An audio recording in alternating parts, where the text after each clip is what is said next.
आज उत्तराखंड से मसीह समाज के कांग्रेस कार्यकर्ता दिल्ली के 24 अकबर रोड कांग्रेस ऑफिस पहुंचे, मगर कांग्रेस ऑफिस पर इन कार्यकर्ताओं से कोई भी कांग्रेस का लीडर नहीं मिला और कहा कि हम बार बार उत्तराखंड से दिल्ली कांग्रेस ऑफिस आते हैं पर हमारे से कोई भी नहीं मिल रहा।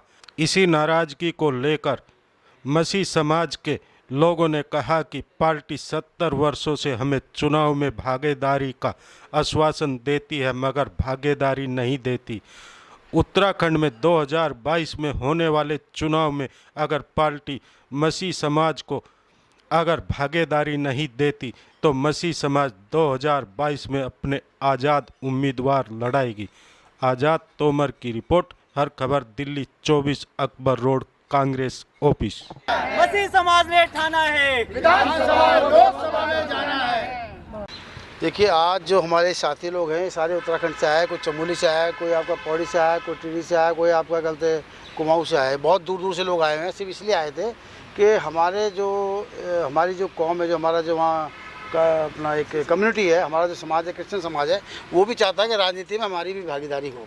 अब पिछले 25-30 साल से हमारे जो लोग वहाँ मेहनत कर रहे हैं, कांग्रेस के लिए रात और दिन काम कर रहे हैं, जिनको ये उम्मीद थी कि कांग्रेस पार्टी हमारे को किसी पद पर रखेगी या हमारी भी सुनवाई होगी, हमारे भी को भी कहीं हिस्सेदारी मिलेगी, वो नदारद है। जो वहाँ पर ग्रास रूट लेवल के काम करने वाले लोग हैं, उनका ये हाल है कि आज 25-30 साल से वो लोग जो है रात और दिन जो है कांग्रेस के संग जुड़े रहे, कांग्रेस को जिताया और कांग्रेस के लिए उन्होंने अपना खून पसीना बहाया। उसके बाद हुआ क्या कि जब उनकी डिमांड थी, इस सरकार, जब इनकी सरकार थी, पहले इनकी सरकार भी थी जब पर, और आज भी उनकी डिमांड थी कि पार्टी उनके लिए कुछ करे, उनको भी टिकट दे, उनके लोगों को भी नुमाइंदगी दे। तो हाल ये है कि क्रिश्चियन समुदाय की कोई भी वहाँ सुनवाई नहीं है और ना वो क्रिश्चियन समुदाय के लिए कुछ काम करना चाहते हैं। आश्वासन देते रहते हैं। वहाँ कई ऐसे नेता, मैं नाम एक आध का नाम भी ले सकता हूँ।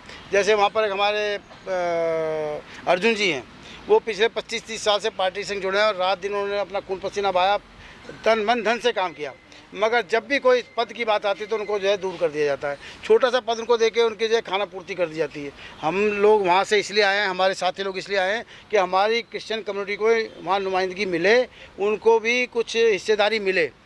इतने साल हो गए वहाँ पर हम लोगों को, और शायद मुझे लगता है उनको लगता है कि ये जो क्रिश्चियन वोट है ये तो हमारी झोली में हमेशा रहेगा, मगर ये उनकी जो है ना बेवकूफ़ी होगी। मैं खासकर कांग्रेस पार्टी के लिए बोलूँगा, ये उनकी बेवकूफ़ी होगी। आज क्रिश्चियन समाज जाग चुका है और वो अपने अधिकारों को, अपने न्याय को, अपने हक को पाने के लिए वो सीटें मांग रहे हैं आप? हमारी तो, हम तो कहते हैं भाई आपकी 70 सीटें, आपको कम से कम, हमें ज़्यादा नहीं, हमें 5 सीटें दे दो। हम तो 10% भी नहीं मांग रहे हैं, 5 सीटों पर तो कम से कम हमारी नुमाइंदगी होनी चाहिए। और ऐसे लोग हैं जो वहाँ जीत सकते हैं, जो जीतने वाले हैं, उन जीतने वालों को उन्होंने जो है नज़रअंदाज किया। वहाँ कुछ हमारे ऐसे उम्मीदवार, जैसे मैंने अशोक प्रधान जी का नाम लिया, वहाँ पर जो राजपुरा की सीट है और एक अपने सहसपुर की सीट है, वहाँ वो बड़े आराम से उनकी सीट निकल सकती थी। पिछली दफ़ा क्या हुआ, हमें उन्होंने आश्वासन दिया कि हम आपको कोशिश करेंगे, आप आपको टिकट देंगे, मगर हुआ क्या, एंड टाइम पे जाके हरीश रावत जी ने बोल दिया कि जी मैं इनको मैनेज कर लूँगा, और उपाध्याय जी ने बोला ठीक है मैं काम करूँगा, तुम्हारे लिए कुछ ना कुछ तो करूँगा। पर हुआ क्या, ना तो उन्होंने टिकट दी, ना कोई सुनवाई करी, ना कहीं नुमाइंदगी दी। और तो और छोड़िए, जो प्रदेश अध्यक्ष थे, उन्होंने ये भी नहीं करा कि जो उत्तराखंड की जो प्रदेश की कमेटी है उसमें हमारे लोगों को कुछ अच्छे पदों पर नियुक्त किया जाए, ताकि वो भी अपनी कम्युनिटी की बात कर सके, अपनी बात को रख सके। मगर हर चीज़ में उन्होंने हमें जो है अनदेखा किया है। मगर इस बार क्रिश्चियन समाज उत्तराखंड में अनदेखा नहीं होगा, ना वो सोएगा, वो पूरी तरह जाग चुका है और उनको बता देगा कि हम कितनी बड़ी पावर है उस उत्तराखंड के अंदर। हमें कमज़ोर मत समझना, हम जहाँ चाहेंगे वहाँ वोट डालेंगे, उसको जिता कर आएंगे। और कांग्रेस का यही रवैया रहा है, तो कांग्रेस जैसे और प्रदेशों में बाहर चली गई है, उत्तराखंड से ही बाहर चली जाएगी। आपका परिचय? मेरा नाम फिलिप क्रिस्टी है। मैं all India Christian minority front से हूँ। मैं उसका नेशनल प्रेसिडेंट हूँ। पिछले 20-22 साल से हम लोग काम कर रहे हैं पूरे देश के अंदर, और हमने अभी भी कांग्रेस को चेताया है, पहले भी चेताते आ रहे हैं पिछले 10 साल से, कि आप लोग हमारी बात को सुनो, हमारी जो माइनॉरिटीज़ है उसके लिए आप कुछ काम करो, हमें नुमाइंदगी दो, हमें भी जो है हिस्सेदारी दो इस राजनीति के अंदर। अगर हमें हिस्सेदारी नहीं मिलेगी तो ये जो वोट है तुम्हारा, जिसको तुम आंख मूंद कर सोचते हो कि हमारे झोली में पड़ा रहेगा, वो तुम्हारी झोली में नहीं पड़ेगा। अब वो अपना विकल्प तैयार करने के लिए पूरी तरीके से मुस्तैद हो गया। मेरा नाम कैरल एलिक रोजर्स है और मैं इंडियन क्रिश्चियन काउंसिल उत्तराखंड का प्रेसिडेंट हूँ। और आज हम अपना डेलीगेशन लेके यहाँ पर आए हैं, जो पास्टर्स का और लीडर्स का डेलीगेशन है। और मुद्दे नए नहीं हैं, पुराने हैं। और पुराने इसलिए हैं कि बार बार नज़रअंदाज किए जा रहे हैं। क्रिश्चियन कम्युनिटी जो शुरू से पायनियर्स रहा है, चाहे एजुकेशन हो, स्पोर्ट्स हो, किसी भी क्षेत्र को लीजिए, मेडिकल साइंस हो, ये हो, तो शिक्षा और स्वास्थ्य में तो हर कोई कहता है कि नहीं, इनके जैसा कोई कर नहीं सकता काम। लेकिन सारी बातों के बाद पिछले 74 साल हो गए, तो ईसाइयों का प्रतिनिधित्व करने की जब बात आती है, रिप्रेजेंटेशन की बात जब आती है, तो उत्तराखंड में हम ले रहे हैं तो 21 साल हो गए, तो क्रिश्चियंस का कोई रिप्रेजेंटेशन नहीं है। अगर हम अपनी बात लेके जाएं तो किसके पास जाएं? तो इसके लिए बार बार पहल करते हैं। पिछले 21 सालों से उत्तराखंड में पहल कर रहे हैं, और पहल करते हुए जब जाते हैं और जब जो तथाकथित सीएम उम्मीदवार होता है या पार्टी कहती है अगली बार आपको देखेंगे, अगली बार देखेंगे, तो जिस क्षेत्र में जहाँ पर हम बहुसंख्या में हैं, हमारी तो सुनी नहीं जा रही, वहाँ ऐसा व्यक्ति ला के बिठाते हैं जिसे हमारे बारे में नहीं पता होता। तो करते करते एक लंबा समय निकल गया, और पिछले अगर 21 साल देखें, 21 साल कम समय नहीं होता है। और आज स्थिति ये है कि कुछ सुनने वाला नहीं है। आप फ़ोन करो, कोई फ़ोन उठाने वाला नहीं है, मिलने आओ तो कोई मिलने वाला नहीं है। कांग्रेस हेडक्वार्टर में किससे आप मिलने वाले हैं आज? कांग्रेस में हमने ऊपर से लेकर नीचे तक सबको पत्र लिख दिए, क्योंकि पत्र के जवाब आते नहीं है। ठीक है, अभी हम प्रभारी जी से मिल के आ रहे हैं, अभी वेणुगोपाल जी से मुलाकात करना चाहते हैं। और हाल तो ये है कि अभी जो कार्यकारिणी समिति बनी है, ताजुब होता है, हम 11 जून को यहाँ आए थे मिलने, और एक बड़ा प्रतिनिधित्व मंडल जब आता है, एक डेलीगेशन जब आता है किसी समाज का, तो ज़रूरी हो जाता है कि उसको गंभीरता से लिया जाए, सुना जाए। लेकिन हुआ क्या, हम 11 जून को मिल के गए, अभी 10 दिन पहले कार्यकारिणी बनी है, उसमें किसी भी ईसाई का नाम नहीं है। तो आप इसको किस तरह से ले रहे हैं कि क्रिश्चियंस हैं तो वो आप ही को वोट देंगे, वो दूसरी जगह नहीं जा सकते? क्या और विकल्प नहीं है?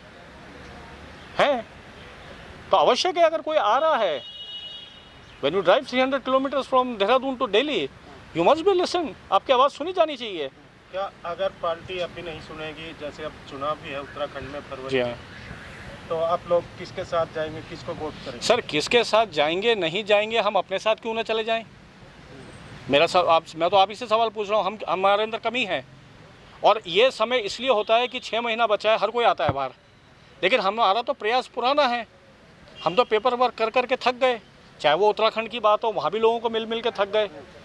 देखिए, जब एक क्रिश्चियन रिप्रेजेंटेटिव एक ओएसडी तक सीएम हाउस में नहीं है, आप अपनी बात किसके सामने रखेंगे? आपको कुछ सुनने वाला नहीं है। लेकिन अगर आप वहीं देखते हैं, सारे माइनॉरिटीज़ का है, यानी कि जो ऊपर पोस्ट पे बैठे वो कोई सुनवाई नहीं कर रहे आप लोगों की पार्टी में? ऊपर से नीचे कहीं सुनवाई है ही नहीं। सर मेरा रमेश कुमार मैक्स मेरा नाम है, मैं मसीह शांति सेना का राष्ट्रीय अध्यक्ष हूँ। और मैं पिछले जब से उत्तराखंड बना 9 नवंबर 2000 से मैं बात बताना चाहता हूँ।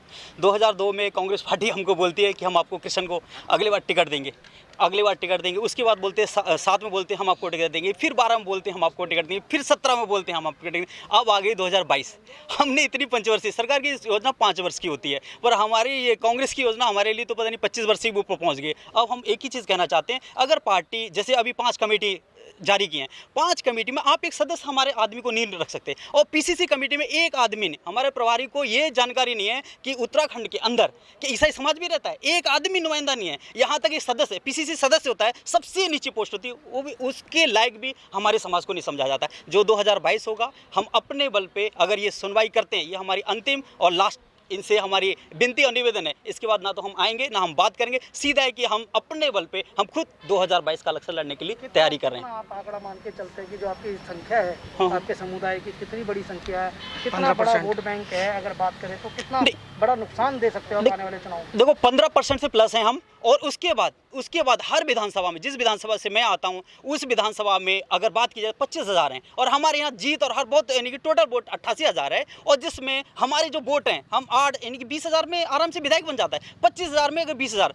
पिछले बार भी हमने मांग की, बोला आप आते नहीं हो, आपका कोई आता नहीं है, और कहते हैं आप जीतोगे कैसे? अरे आपको टिकट तो एक दिया नहीं, हमें पार्षद का टिकट देते नहीं हो, जिला पंचायत का टिकट देते नहीं हो, और हमसे कहते हो आप जीतोगे कैसे? जब तक हमको टिकट नहीं दोगे कैसे आंकलन कर रहे हो, हमारी क्वालिटी का आंकलन कर रहे हो? और हमसे क्या कहा जाता है कि अरे जाके यानी कि आप काम करो फील्ड में, ये जरूरी है। ये हम नहीं चाहते, हम ये चीज़ चाहते हैं इस बार 2022 में आप टिकट देंगे तो हाँ बोले, नहीं देंगे ना बोले, हम अपना रास्ता खुद चुनेंगे। किन नेताओं से बात हुई है? या जो हमारे राष्ट्रीय नेतृत्व है, चाहे हमारे प्रभारी हैं, देवेंद्र यादव जी से बातचीत हो चुकी है, हमारे जो जनरल सेक्रेटरी हैं हरीश रावत जी से बात हुई है, अभी वर्तमान जो हमारे प्रदेश अध्यक्ष हैं उनसे बात हुई है, जितने लोग सहप्रभारी से धर्मानी जी से बात हुई, सबसे बात हुई। बस हमको एक ही चीज़ मिलता है, जब भी आश्वासन चाहिए, बस आपको हो जाएगा, बस हाथ रख देंगे हो जाएगा। जब मान लो नहीं होता, इस बार भी नहीं होता, तो फिर आपका अगला कदम क्या है? हम खुद इलेक्शन लड़ेंगे, जाएंगे। आप आज़ाद उम्मीदवारी अपने कैंडिडेट उतारेंगे? हम पिछले बार भी हमने कहा था, अगर पिछले बार तो हमने एक बार को माफ़ी कर दिया था, इस बार माफ़ी का कोई हमारे पास ऑप्शन नहीं है। हम पक्का लड़ेंगे और जीत के आएंगे। Thank you so much. Like, share and comment. To subscribe this channel, please press the bell icon.